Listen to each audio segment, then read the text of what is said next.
Okay, we're doing blood doping. So just an introduction.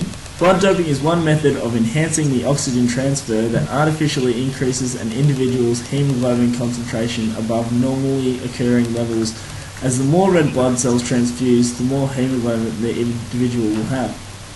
Blood doping involves administering red blood cells to an athlete to enhance the oxygen carrying capacity of the blood. Blood from alternatively, or the athlete may remove their own blood and then concentrate, freeze and store the blood for 2 to 3 months before competition.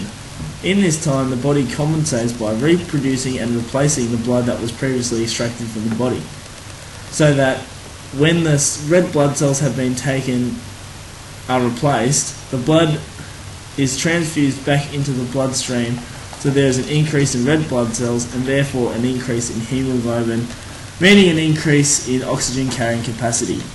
One of the perceived benefits to the athlete due to blood doping is that after several units of blood, around 500 millilitres, are removed and the red blood cells are harvested and later reinfused, this increases the red blood cell count by the transfusion of the athlete's own blood or by a transfusion from another donor with the same blood type.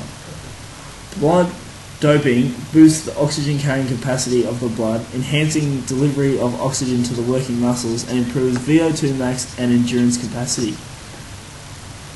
The known side effects to blood doping, besides being unethical, is that it carries the risk of transfusion of blood-borne viruses such as hepatitis B and AIDS, and of hyperviscosity syndrome, which is excessive thickening of the blood.